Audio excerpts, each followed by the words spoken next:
ഇന്ന് നമ്മൾ ഡിസ്കസ് ചെയ്യുന്നത് accelerate your skills using AI tools. നമുക്ക് AI ടൂൾസ് ഡിസ്കസ് ചെയ്യുന്നതിന് മുമ്പ് നമുക്ക് ആദ്യം ഹ്യൂമൻ ഇൻ്റലിജൻസ് എന്താണെന്നുള്ളത് നോക്കാം. നമുക്കറിയാം നമുക്ക് എല്ലാവർക്കും ഇൻ്റലിജൻസ് ഉണ്ട്. എന്താണ് ഇൻ്റലിജൻസ് എന്ന് പറഞ്ഞു കഴിഞ്ഞാൽ നമ്മുടെ mental ability four reasoning, problem solving and learning etcetera അല്ലേ. നമുക്ക് പഠിക്കാനുള്ള കഴിവുണ്ട്, അതേപോലെ ഒരു പ്രോബ്ലംസ് സോൾവ് ചെയ്യാനുള്ള കഴിവുണ്ട്, റീസണിങ്ങിനുള്ള കഴിവുണ്ട്. ഇതിനെല്ലാമാണ് നമ്മൾ ഇതെല്ലാം ചെയ്യാൻ പറ്റുന്ന നമ്മുടെ ആ മെൻ്റൽ എബിലിറ്റിനെയാണ് നമ്മൾ ഇൻ്റലിജൻസ് പറയുന്നത്. നമുക്ക് ഇപ്പം ഒരുപക്ഷെ നമുക്ക് ഈ ലേണിംഗ് എന്നോട് ഉദ്ദേശിക്കുന്നത് ബുക്ക് നോക്കി പഠിക്കുക അല്ലെങ്കിൽ ഏതെങ്കിലും ടെക്നോളജി പഠിക്കുക എന്നുള്ളത് മാത്രമല്ല. ഇപ്പോൾ നമ്മൾ വളരെ ചെറിയ കുഞ്ഞാകുന്ന സമയം തന്നെ നമ്മൾ നടക്കാൻ പഠിക്കുന്നുണ്ട് അല്ലേ. അതേപോലെ വാക്കുകൾ പഠിക്കുന്നുണ്ട്, മറ്റുള്ള ആൾക്കാരെ തിരിച്ചറിയാൻ വേണ്ടി നമ്മൾ അവരുടെ ഐഡൻറ്റിറ്റി നമ്മൾ മനസ്സിലാക്കുന്നുണ്ട്. ഇങ്ങനെ ലൈഫിൽ ത്രൂ ഔട്ട് ജനിക്കുന്ന മുതൽ അല്ലെങ്കിൽ ജനിക്കുന്നതിൻ്റെ മുമ്പ് മുതൽ തന്നെ നമ്മൾ ശരിക്കും ഈവൻ അമ്മയുടെ ഗർഭപാത്രത്തിൽ വെച്ച് നമ്മൾ പഠിക്കൽ ഒരു പക്ഷേ സ്റ്റാർട്ട് ചെയ്യുന്നുണ്ടാവും. അപ്പോൾ ഇതിനുള്ള നമ്മുടെ ആ ഇൻ്റലിജൻസ് ഉണ്ട്, അതിങ്ങനെ ഡെവലപ്പായി വന്ന് നമുക്ക് ഒരുപാട് കാര്യങ്ങൾ ചെയ്യാൻ പറ്റും അല്ലേ. അപ്പം ഇതാണ് നമ്മുടെ ഇൻ്റലിജൻസ് പറയുന്നത്. അതിൽ കുറേ കാര്യങ്ങളുണ്ട്. നമുക്ക് എക്സ്പീരിയൻസിൽ നിന്ന് കിട്ടുന്ന കാര്യങ്ങളുണ്ട്, പഠിക്കുന്ന കാര്യങ്ങളുണ്ട്, പിന്നെ അതേപോലെ അത് ബേസ് ചെയ്തിട്ട് നമ്മൾ സിറ്റുവേഷൻസ് ഹാൻഡിൽ ചെയ്യുന്നത്, അങ്ങനെ കുറേ കാര്യങ്ങളുണ്ട്. അതെല്ലാം ഇൻ്റലിജൻസിൻ്റെ ഭാഗമാണ്. അപ്പോൾ എന്താണ് ഈ ആർട്ടിഫിഷ്യൽ ഇൻ്റലിജൻസ് എന്ന് പറഞ്ഞു കഴിഞ്ഞാൽ, നമുക്കുള്ള ഇൻ്റലിജൻസിന് നമ്മുടെ ഇൻ്റലിജൻസിന് ഒരുപാട് സൈഡുകളുണ്ട്, ഒരുപാട് ആസ്പെക്ട്സ് ഉണ്ട്. അത് എല്ലാ രീതിയിലും അല്ല. നമുക്ക് ഉള്ള ഇൻ്റലിജൻസിൻ്റെ ചില പാർട്ടുകൾ നമ്മൾ ആർട്ടിഫിഷ്യലി മെഷീനോ അല്ലെങ്കിൽ സോഫ്റ്റ്വെയറിനോ എല്ലാം നമ്മൾ ബിൽഡ് ചെയ്യുന്നതിനാണ് നമ്മൾ ആർട്ടിഫിഷ്യൽ ഇൻ്റലിജൻസ് എന്ന് പറയുന്നത്. ഓക്കെ. അപ്പോൾ AI എന്ന് പറഞ്ഞു കഴിഞ്ഞാൽ is the intelligence of machines or software. അപ്പോൾ ഇതിൽ എപ്പോഴും നമ്മൾ AI കേൾക്കുന്ന സമയത്ത് പലപ്പോഴും ആളുകൾ വിചാരിക്കുന്നത് റോബോട്ട്സ് മാത്രമല്ല, ചിലപ്പോൾ ഒരു സോഫ്റ്റ്വെയർ മാത്രമായിരിക്കും, കാണാൻ ചിലപ്പോൾ ഒന്നും ഉണ്ടാവില്ല, പക്ഷേ അത് AI എനേബിൾഡ് ആയിരിക്കും, AI പവേർഡ് ആയിരിക്കും. അപ്പോൾ ഇതിനെക്കുറിച്ച് പഠിക്കുന്ന ഫീൽഡിനാണ് നമ്മൾ ആർട്ടിഫിഷ്യൽ ഇൻ്റലിജൻസ് അല്ലെങ്കിൽ AI ഫീൽഡ് എന്ന് പറയുന്നത്. ഓക്കെ. അപ്പം ഇതിൽ AI എന്നുള്ളത് നമുക്കറിയാം പല ഫീൽഡിൽ ഉപയോഗിക്കുന്നുണ്ട്. റോബോട്ടിക്സിന്, അതേപോലെ natural language processing. Natural language നമ്മുടെ ലാംഗ്വേജ് സംസാരിക്കുന്നു, പക്ഷേ അപ്പുറത്ത് അതിന് കൺവേർട്ട് ചെയ്ത് വേണ്ട രീതിയിൽ അതിനെ കമാൻഡായിട്ടും മറ്റും ഇപ്പോൾ നമ്മൾ അലക്സ വെച്ച് കണ്ട് നമ്മൾ കൊടുക്കുന്നത്, ഇതെല്ലാം ശരിക്കും നാച്ചുറൽ ലാംഗ്വേജ് പ്രോസസ്സിംഗ് ആണ്. അതേപോലെ ഇമേജ് റെക്കഗ്നിഷന്. ഇപ്പോൾ ഒരു ഇമേജ് കണ്ടു കഴിഞ്ഞാൽ ഇത് ആനിമലാണോ കാറാണോ അല്ലെങ്കിൽ ആനിമൽ തന്നെ ഏത് ആനിമലാണ്, അതേപോലെയുള്ള കാര്യങ്ങൾ. അതേപോലെ പല ഡിസിഷൻസും മേക്ക് ചെയ്യുന്നത്. ഇപ്പോൾ നമുക്ക് ഓട്ടോണമസ് കാറ് സ്വന്തമായിട്ട് ഓടുന്ന സമയത്ത് സ്വന്തമായിട്ട് അത് ഡിസിഷൻ എടുക്കും അല്ല. അപ്പോൾ ഇതെല്ലാം ഇതിൻ്റെ ഡിഫറെൻറ്റ് ടൈപ്പ് ഓഫ് അപ്ലിക്കേഷൻസ് ആണ്. ആർട്ടിഫിഷ്യൽ ഇൻ്റലിജൻസിന് ഡിഫറെൻറ്റ് ടൈപ്പ് ഓഫ് അപ്ലിക്കേഷൻസ് ആണ്. ഇതിൽ ജനറേറ്റീവ് AI എന്ന് പറയുന്നത് ഇപ്പോൾ നമ്മൾ റീസെൻ്റായിട്ട് കേൾക്കാൻ തുടങ്ങിയ ടേമാണ് ജനറേറ്റീവ് AI എന്നുള്ളത്. ഒരുപക്ഷെ നിങ്ങൾ ആ ടേം കേട്ടിട്ടുണ്ടാവില്ല. അതിൻ്റെ എക്സാമ്പിൾ പറഞ്ഞാൽ എനിക്ക് മനസ്സിലാവും. ജനറേറ്റീവ് AI എന്നുകൊണ്ട് ഉദ്ദേശിക്കുന്നത് കണ്ടൻറ്റ് ക്രിയേറ്റ് ചെയ്യാൻ ക്യാപ്പബിൾ ആയിട്ടുള്ള ആർട്ടിഫിഷ്യൽ ഇൻ്റലിജൻസിൻ്റെ ഒരു സെക്ഷനാണ് ശരിക്കും നമ്മൾ AI അല്ലെങ്കിൽ ജനറേറ്റീവ് AI എന്ന് വിളിക്കുന്നത്. അപ്പോൾ അതിൽ ടെക്സ്റ്റ് കണ്ടൻറ് ആവാം, ഇമേജ് കണ്ടൻറ് ആവാം, അല്ലെങ്കിൽ ഓഡിയോ വീഡിയോസ് എല്ലാം ജനറേറ്റ് ചെയ്യുന്നതാവും. അങ്ങനെ different type of content generate ചെയ്യാൻ ക്യാപ്പബിൾ ആയിട്ടുള്ള AI പാർട്ടിനെയാണ് നമ്മൾ AI എന്ന് വിളിക്കുന്നത്. AIയിൽ നമുക്ക് ഇപ്പോൾ റീസെൻ്റായിട്ട് വന്നിട്ടുള്ള ഒരുപാട് ടൂൾസ് ഉണ്ട്. ChatGPT നിങ്ങൾ ഒരുപക്ഷെ കേട്ടിട്ടുണ്ടാവും. അതേപോലെ ജെമിനി ഉണ്ട്, അതേപോലെ ഗിറ്റ്ഹബിൻ്റെ കോപൈലറ്റ്, പിന്നെ ഫേസ്ബുക്കിൻ്റെ അല്ലെങ്കിൽ മെറ്റൻ്റെ ലാമ, അഡോബിൻ്റെ ഫയർഫ്ലൈ. ഇതെല്ലാം ഡിഫറെൻ്റ് ആയിട്ടുള്ള അഡോബിൻ്റെ ഫയർഫ്ലൈ ഇമേജ് ജനറേറ്റ് ചെയ്യാനാണ്. ഡാലി എന്ന് പറയുന്നത് ഒരു ഇമേജ് ജനറേറ്റ് ചെയ്യാനാണ്. ജെമിനി ഇമേജ് വെച്ചിട്ട് നമുക്ക് കൊറി കൊടുക്കാൻ പറ്റും, പക്ഷേ ഇമേജ് എപ്പം ജനറേറ്റ് ചെയ്യുന്നില്ല. അങ്ങനെ ഓരോ ലെവലിലാണുള്ളത്. അതെല്ലാം ഇമ്പ്രൂവ് ആയിട്ട് വരും. ഓരോ മാസങ്ങളോ ഓരോ വർഷങ്ങളോ കഴിയുന്ന സമയത്ത് അതെല്ലാം ഡ്രാസ്റ്റിക് ആയിട്ട് ചേഞ്ചസ് അതിൽ വരും. അപ്പോൾ ഇതെല്ലാം ജനറേറ്റീവ് AI ടൂൾസിൻ്റെ എക്സാമ്പിൾസ് ആണ്. ഓക്കെ. ഈ AI എന്ന് പറയുന്നത് ജനറേറ്റീവ് AI എന്ന് പറയുന്നത് ശരിക്കും നമുക്കൊരു എക്സ്പേർട്ട് നമ്മളെ കൂടെ നടക്കുന്ന പോലെയാണ്. നമുക്ക് എപ്പം ആണെങ്കിലും നമ്മളെ ഫിംഗർ ടിപ്സിലുള്ള എക്സ്പേർട്ട് ഉള്ള പോലെയാണ്. നമുക്ക് ഏത് ടോപ്പിക്കിനെ കുറിച്ചും എന്തിനെക്കുറിച്ചും നമുക്ക് അതിൽ ചോദിക്കാൻ പറ്റും. അത് പുതിയ കോൺസെപ്റ്റ് പഠിക്കാനാവാം, അല്ലെങ്കിൽ നമ്മൾ ഡൗട്ട് ക്ലാരിഫൈ ചെയ്യാനാവാം, അല്ലെങ്കിൽ നമ്മൾ ബ്ലോഗോ ഡോക്യുമെൻറ്റോ അല്ലെങ്കിൽ എന്തെങ്കിലും ഒരു സ്പീച്ചിന് വേണ്ടി പ്രിപ്പയർ ചെയ്യുന്നതാവാം, അല്ലെങ്കിൽ ഇമേജ് ജനറേറ്റ് ചെയ്യാനാവാം, അല്ലെങ്കിൽ എന്തെങ്കിലും ഒരു ഐഡിയനെ കുറിച്ച് ബ്രെയിൻ സ്റ്റോം വളരെ ഡീപ്പായിട്ട് ചിന്തിക്കുന്നതിനെ കുറിച്ചാവാം. എന്തിനു വേണ്ടി വേണമെങ്കിലും നമുക്ക് ഇതിനെ ഉപയോഗപ്പെടുത്താൻ പറ്റും. അതിൻ്റെ അർത്ഥം ഇതെല്ലാം ചെയ്യുന്നുള്ളതല്ല, ഇതിൻ്റെ അസിസ്റ്റൻസ് എടുക്കാൻ പറ്റും. ഇതുപോലത്തെ AI ടൂൾസിൻ്റെ അസിസ്റ്റൻസ് എടുത്തിട്ട് നമുക്ക് ചെയ്യാൻ പറ്റും.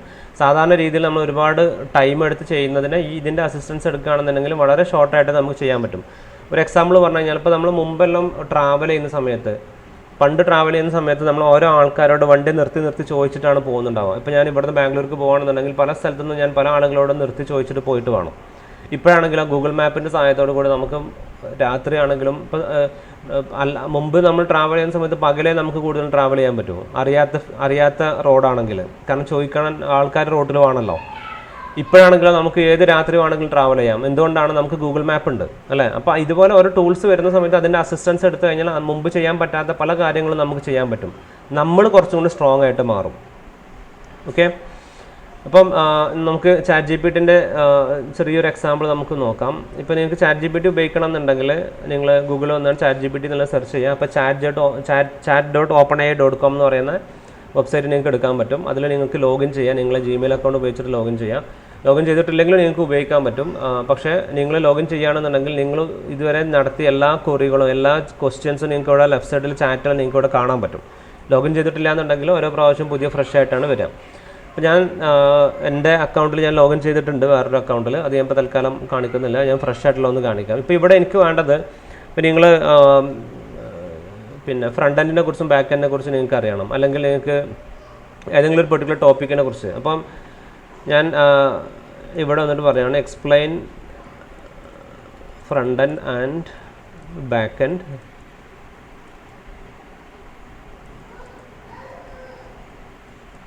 how should I prepare to get a job. നിങ്ങൾക്ക് എന്ത് ക്വസ്റ്റ്യൻ ആണെങ്കിലും ചോദിക്കാൻ പറ്റും. അല്ലെങ്കിൽ നിങ്ങൾക്ക് പറയാം നിങ്ങൾക്കൊരു സെമിനാർ എടുക്കാനുണ്ട്, ആ സെമിനാറിൻ്റെ കണ്ടന്റ് നിങ്ങൾക്ക് പ്രിപ്പയർ ചെയ്യിക്കാൻ പറ്റും. ഓക്കെ, അപ്പോൾ നമുക്ക് എന്താണോ വേണ്ടത് നമുക്കതിന് വേണ്ടിയുള്ള കാര്യങ്ങൾ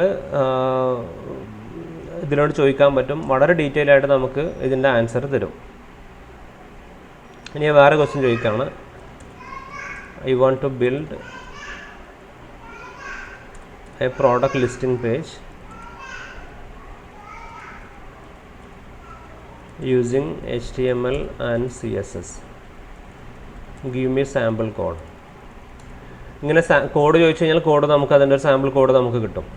ഓക്കെ, അപ്പോൾ ഇതുപോലത്തെ ടൂൾസിന് ഒരുപാട് ഇതിനാണ് നമ്മൾ ജെൻ-എ വിളിക്കുന്നത്. ജനറേറ്റീവ് എന്ന് പറയാൻ കാരണം ഇതിന് കണ്ടന്റ് ജനറേറ്റ് ചെയ്യാൻ പറ്റും. ക്വസ്റ്റ്യൻസ് ചോദിക്കുന്ന സമയത്ത് അതിനനുസരിച്ച് നമ്മൾ പ്രോംപ്റ്റ് എന്ന് പറയാം, ക്വസ്റ്റ്യൻ എന്നല്ല പറയാം, പ്രോംപ്റ്റ് എന്ന് പറയാം. ഇതേപോലെ നമ്മൾ ഡീറ്റെയിൽ ആയിട്ട് പ്രോംപ്റ്റ് കൊടുത്തു കഴിഞ്ഞാൽ അതിന് നമുക്ക് റെസ്പോൺസ് കിട്ടും. ഇപ്പം ഇത് നല്ല രീതിയിൽ നമ്മൾ ഉപയോഗപ്പെടുത്തുകയാണെന്നുണ്ടെങ്കിൽ നമുക്ക് ഇത്, പക്ഷേ ഈ കോഡ് മനസ്സിലാവണമെന്നുണ്ടെങ്കിൽ ടെക്നോളജി അറിയുന്ന ആൾക്കേ മനസ്സിലാവും. അറിയാത്ത ഒരാൾ വന്നിട്ട് ഒരാൾക്ക് ഇത് വെച്ചൊരു കാര്യമായിട്ടൊന്നും ചെയ്യാൻ കഴിയില്ല. എപ്പോഴും നമ്മൾ ടെക്നിക്കൽ നോളജ് നമുക്കുണ്ടെങ്കിൽ ഇതുപോലെ കോഡ് നമുക്ക് ജനറേറ്റ് ചെയ്യിപ്പിക്കാനും വളരെ ഫാസ്റ്റായിട്ട് നമുക്ക് ഡെവലപ്പ് ചെയ്യാനും പറ്റും. ഓക്കെ, അതേപോലെ സെമിനാറിന് പ്രിപ്പയർ ചെയ്യാൻ അല്ലെങ്കിൽ ഡോക്യുമെൻറ്റ് പ്രിപ്പയർ ചെയ്യാൻ എല്ലാം നമുക്ക് നല്ല രീതിയിൽ യൂട്ടിലൈസ് ചെയ്യാൻ പറ്റും. അപ്പോൾ ഇതിൻ്റെ അസിസ്റ്റൻസ് എടുക്കണം എന്നുണ്ടെങ്കിൽ അസിസ്റ്റൻസ് എടുക്കുന്ന ആൾക്ക് അത്യാവശ്യം നല്ല വിവരം വേണം, എന്നാലും അത് ചെയ്യാൻ പറ്റും.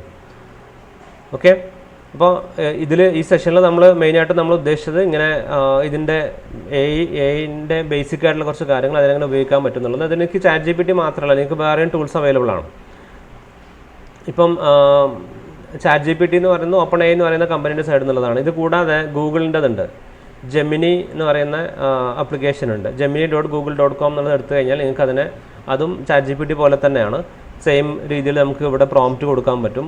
ഇവിടെ നിങ്ങൾക്കറിയാം enter A prompt here, prompt എന്ന് പൊതുവെ ഇതിനെ വിളിക്കാം.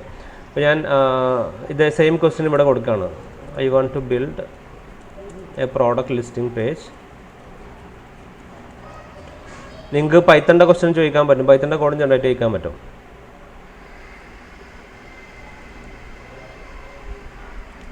Using HTML and CSS, give me sample code. അപ്പോൾ അതിലും നമുക്ക് ഇതേപോലെ കോഡ് ജനറേറ്റ് ചെയ്ത് തരും. അപ്പോൾ ഇതിൽ നിങ്ങൾ മനസ്സിലാക്കേണ്ടത് ഇതുപോലത്തെ ടൂൾസിൻ്റെ ഇപ്പോൾ നിങ്ങൾ ഇതിലെന്താണ് ക്ലാസ് എന്താണ്, ഇതിലെ CSS എന്താണ്, അല്ലെങ്കിൽ ഇതിൻ്റെ പർപ്പസ് എങ്ങനെയാണ്, ഇതെങ്ങനെ വർക്ക് ചെയ്യുന്നത്, ഇതൊന്നും മനസ്സിലാക്കാണ്ട് നമുക്ക് പ്രത്യേകിച്ച് ഇത് കിട്ടിയതുകൊണ്ട് വലിയ കാര്യമൊന്നുമില്ല. പൊട്ടൻ്റെ കയ്യിൽ എന്തെങ്കിലും കിട്ടുന്ന പോലെ ഉണ്ടാവാം. നമുക്കിത് ശരിക്കും ഉപയോഗപ്പെടുത്തണം എന്നുണ്ടെങ്കിൽ നമുക്ക് ടെക്നിക്കൽ നോളജ് ഉണ്ടാക്കണം. അപ്പോൾ ആദ്യം നിങ്ങൾ ടെക്നിക്കൽ നോളജ് നമ്മൾ ഉണ്ടാക്കുക. ഈ ടൂൾസ് എല്ലാം നമുക്ക് വളരെ ബെനിഫിഷ്യലായിട്ടാണ് നമുക്ക് വരിക. ഓക്കെ, അപ്പം നിങ്ങൾ സ്മാർട്ടാവുക, be smart and utilise AI tools. അതിൽ നിങ്ങൾക്ക് നിങ്ങളുടെ പ്രൊഡക്ടിവിറ്റി നല്ല രീതിയിൽ ഇൻക്രീസ് ചെയ്യാൻ പറ്റും. പിന്നെ അതേപോലെ നമ്മൾ ചെയ്യുന്നതിൻ്റെ ക്വാളിറ്റി കൂട്ടാൻ പറ്റും. അതേപോലെ ടൈം വളരെ കൂടുതൽ നമുക്ക് സേവ് ചെയ്യാൻ പറ്റും. വളരെ ഫാസ്റ്റായിട്ട് എഫിഷ്യൻ്റായിട്ട് നമുക്ക് ഡെവലപ്മെൻറ്റ് ചെയ്യാൻ പറ്റും. ഇതുപോലത്തെ ടൂൾസ് അവൈലബിൾ ആണ്. പക്ഷേ നിങ്ങളൊരു കാര്യം മനസ്സിലാക്കേണ്ടത്, നിങ്ങൾ ജോലിക്ക് നോക്കുന്ന സമയത്ത് ഇൻ്റർവ്യൂവിൻ്റെ സമയത്ത് ഈ ഞാൻ AI ടൂൾസ് വെച്ച് ചെയ്തോളാം നിങ്ങൾക്ക് പറയാൻ കഴിയില്ല. ഇൻ്റർവ്യൂവിൻ്റെ സമയത്ത് അവർ ചെക്ക് ചെയ്യും നിങ്ങൾക്ക് ഇത് ചെയ്യാൻ പറ്റില്ല എന്നുള്ളത്. ടെക്നിക്കൽ നോളജും പ്രോജക്ട്സും കാര്യങ്ങളെല്ലാം നമുക്ക് വേണം. ഈ ടൂൾസ് എല്ലാം നമുക്ക് ഉപയോഗപ്പെടുത്തിയിട്ട് വളരെ ഫാസ്റ്റായിട്ട് നമുക്ക് അതിൻ്റെ ഡെവലപ്മെൻറ്റും കാര്യങ്ങളും മുന്നോട്ട് പോകാൻ പറ്റും. അതേപോലെ ഈ ടൂൾസ് ഉപയോഗപ്പെടുത്തി പുതിയ കാര്യങ്ങൾ പഠിക്കാനും പറ്റും. അപ്പോൾ അതിലൊരു ഡിഫറെൻ്റ് ആയിട്ടുള്ള മെത്തേഡിൽ നിങ്ങളൊരു രീതിയിൽ ചെയ്തു, ഇതിൽ നിന്ന് ടൂളിൽ നിന്ന് നിങ്ങൾക്ക് ഡിഫറെൻറ്റ് മെത്തേഡിൽ ഒരു കോഡ് കിട്ടിക്കഴിഞ്ഞാൽ നിങ്ങൾക്ക് അതിൻ്റെ ഡീറ്റെയിൽസ് എല്ലാം ചോദിച്ച് മനസ്സിലാക്കിയിട്ട് അത് നിങ്ങൾക്ക് പഠിക്കാൻ പറ്റും. അപ്പം സിമ്പിളായിട്ട് പറഞ്ഞു കഴിഞ്ഞാൽ ഒരു എക്സ്പേർട്ട് നമ്മളെ കൂടെ നടക്കുന്ന പോലെയാണ്.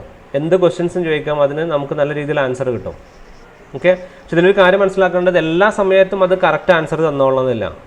ചില സമയത്ത് തെറ്റായിട്ടുള്ള ആൻസർ തരും. അപ്പോൾ നമ്മൾ എക്സ്പേർട്ട് അല്ല എന്നുണ്ടെങ്കിൽ, നമുക്കതിൽ ടെക്നിക്കൽ നോളജ് ഇല്ല എന്നുണ്ടെങ്കിൽ ചിലപ്പോൾ നമ്മളത് ട്രാപ്പിൽ വിടും. അപ്പോൾ നമ്മൾ പ്രോപ്പറായിട്ട് നിങ്ങൾ ചെയ്യേണ്ടത്, ഈ ടൂൾസ് എല്ലാം ഇപ്പോൾ അവൈലബിൾ ആണ്. നിങ്ങൾക്ക് സ്വന്തമായിട്ട് പ്രോഡക്റ്റ് ചെയ്യാം, ജോബിന് വേണ്ടി നോക്കാം, ഫ്രീലാൻസ് വർക്ക് ചെയ്യാം. ഇതെല്ലാം ഓപ്പർച്യൂണിറ്റീസ് അവൈലബിൾ ആണ്.